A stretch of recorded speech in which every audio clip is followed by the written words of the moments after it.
Ok, jóvenes, bueno, pues en esta ocasión vamos a ver los tipos de tesis. Específicamente vamos a ver el tipo de tesis descriptiva.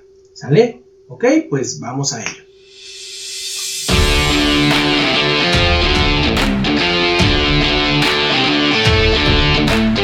El tipo de tesis descriptiva da información del cómo, cuándo y dónde. Es decir, esta no va a responder el por qué. Debemos de olvidar que esta investigación solo se va a limitar a la medición y a la descripción de la investigación que vayamos a realizar, ¿sale? La mayoría de este tipo de investigaciones va a ser cuantitativa. Eso quiere decir que va a ser a través de estadísticas y de números, ¿sale? Aunque también, aunque en menor grado, existen el tipo de investigaciones descriptivas cualitativas. Es decir, se van a observar las cualidades y las características de nuestras variables, ¿vale? Tenemos que considerar que existen tres métodos de investigación. Los métodos de investigación, uno sería la observación, ya sea de forma cuantitativa o de forma cualitativa. La cuantitativa, recuerden, es a través de estadísticas, de números. Las cualitativas va a ser a través de sus características o sus cualidades, ¿sale? La otra sería el estudio de caso. Vamos a poner de ejemplo que se desea evaluar la actitud de los maestros sobre el uso de la tecnología en el salón de clases, ¿no? Entonces, por ejemplo, en el estudio de caso vamos a investigar este grupo de maestros. ¿De qué maestros? De la UPN, de la UNAM, de cierta institución educativa. Entonces, ese va a ser nuestro estudio de caso, ese grupo en específico, pero por ningún motivo se puede generalizar estos estudios a una población. Es decir, si investigamos a los maestros de la UPN, de la UAM, de la UNAM, no podemos decir que porque estos profesores tienen este tipo de actitudes hacia las tecnologías, todos los profesores del país lo tienen así. De hecho, esa es una de las desventajas de este tipo de investigaciones de tesis, es decir, del tipo descriptivo, ¿sale? Otra sería, nuestro tercer método de investigación sería las encuestas. Recuerden que las encuestas pueden ser a través de preguntas abiertas, donde el que va a ser encuestado va a contestar de manera libre, que son las preguntas abiertas, o las preguntas cerradas, donde solamente se va a limitar a contestar sí, no, porque no, poco, mucho, algo. Esas son las cerradas. Por ejemplo, cuando ustedes tramitan su CURP en línea, ahí nos sale una encuesta de satisfacción, donde nos dice cómo considera el uso de esta página de internet. Y nos salen caritas, ¿no? Malo, bueno, regular, más o menos, ¿no? Entonces esas son preguntas cerradas de las encuestas. En el caso de lo que decíamos de la actitud de los maestros sobre la tecnología en el salón de clases, podríamos tener una encuesta donde se les va a preguntar a los profesores qué opinan del uso de la tecnología en las aulas. ¿Es buena, es mala o es regular? Entonces esta sería una pregunta cerrada de las encuestas, ¿sale? Entonces esos serían nuestros tres métodos de investigación en la forma descriptiva. Ahora, tiene dos tipos de diseños, ¿no? Estos diseños son bien importantes tenerlo. Uno es el transversal o el transeccional, que va a ser el que las variables no son afectadas por ningún proceso, solo se dedican a observar los sucesos, limitando solo a analizarlos. Es decir, no nos va a decir el por qué. Nunca en ningún motivo nos va a decir el por qué suceden estas cosas, simplemente se limita a analizar los datos, ¿sale? El otro es el preexperimental. Este preexperimental va a tener un primer contacto, es decir, como un ensayo con el problema de investigación, pero sin influir en el porqué de los sucesos, solo se limita a observar una o más variables que se deseen analizar. Obviamente estas variables tienen que estar previamente bien identificadas, ¿sale?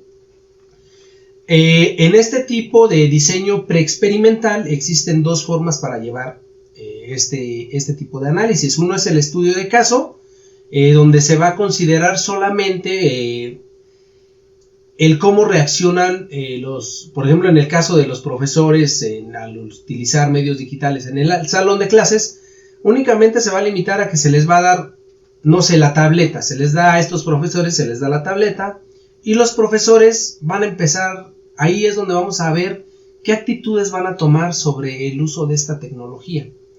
Entonces, el problema está en que no tenemos con qué compararlo, ni sabíamos cómo era antes de este proceso, cuál era su actitud antes ni después, simplemente sabemos lo que es el ahora, sabemos cómo están reaccionando al momento de darles la tableta, pero no sabemos si realmente cambió su actitud hacia los medios tecnológicos o si era igual que antes, porque no tenemos un método, no tenemos algo para compararla, ¿sale? Ese es el primero, el estudio de caso de una sola medición. El segundo caso del diseño experimental sería el diseño de prueba y posprueba con un solo grupo. Otra vez, retomando el mismo grupo de profesores con el uso de tecnologías en el salón, tenemos un grupo que son estos profesores, ¿no? Entonces, vamos a poner de ejemplo que para ello tenemos una prueba antes y una después de aplicar el estímulo al grupo, ¿no? ¿Qué va a pasar? Que esto nos va a facilitar la comparación de las variables, es decir, cómo actuaban antes y cómo actúan después de ya tener esta tecnología, ¿no? Para ello, ¿cómo lo podemos hacer o cómo se podría hacer? Bueno, primero se les podría hacer una invitación o en el reglamento se podría aprobar, ¿no? Sin influir de ninguna forma. ¿Saben qué? A partir de la fecha se va a autorizar el uso de medios tecnológicos en el salón de clases, es decir, celulares, tabletas, computadoras, laptops. Se va a permitir dentro del salón de clases. Pero sin que se les diga a los profesores, lo tienes que usar, no. Simplemente se va a dar aviso a través del reglamento interno escolar. Ese sería un antes. Un después, ¿cómo sería?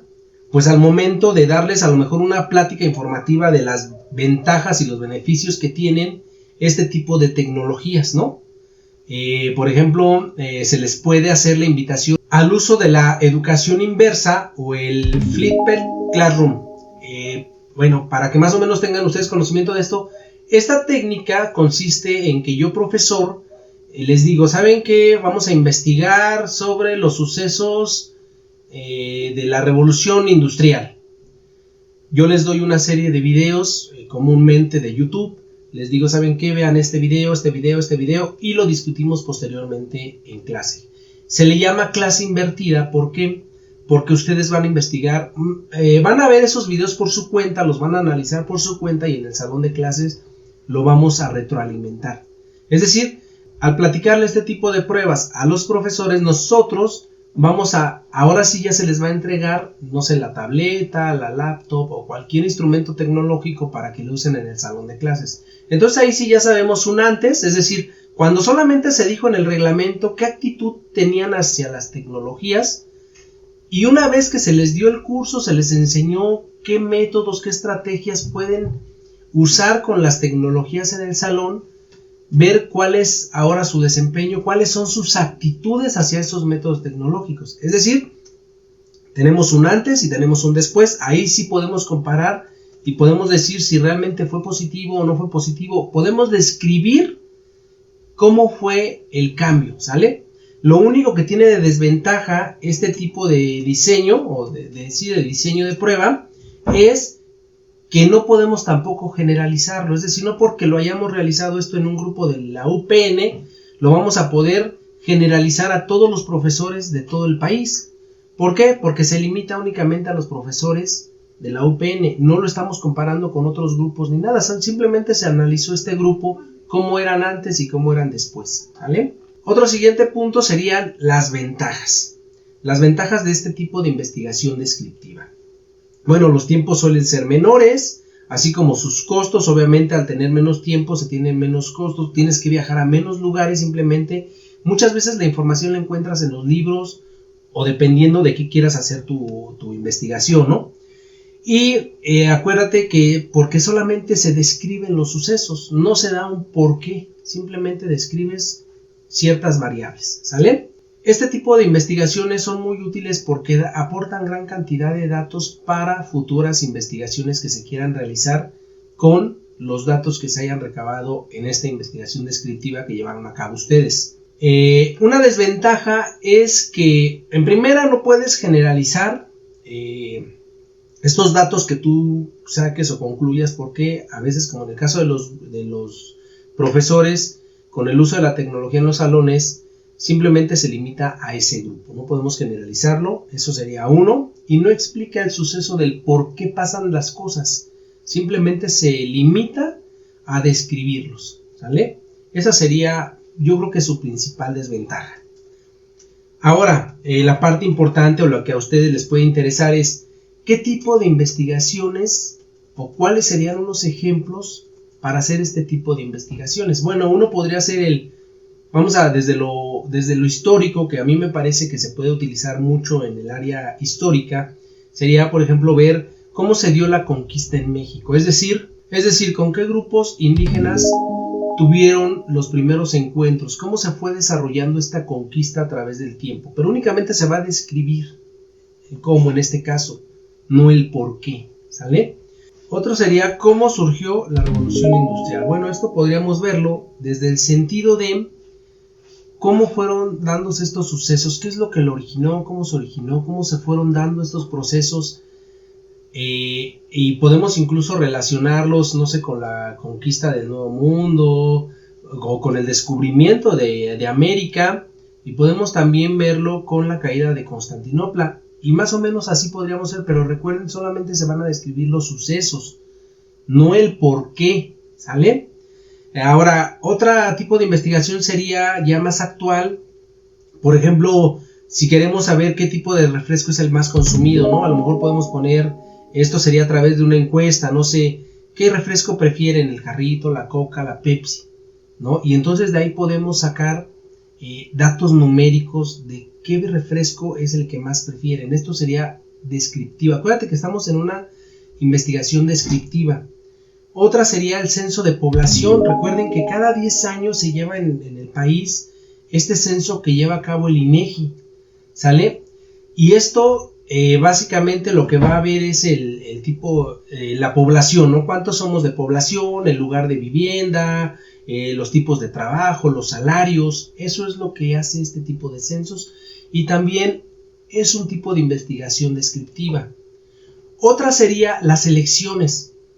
Las elecciones, por ejemplo, los partidos políticos dicen, tú has visto en las noticias que sale y dice, ¿sabes qué? No sé, Morena lleva más apoyo, no sé, el PRI, el PAN, PRD llevan más apoyo. Esto lo hacen a través de encuestas y responden también a un tipo de investigación descriptiva. Y por último y no menos importante, a lo mejor podría ser una investigación de el tiempo que los adolescentes juegan en sus celulares.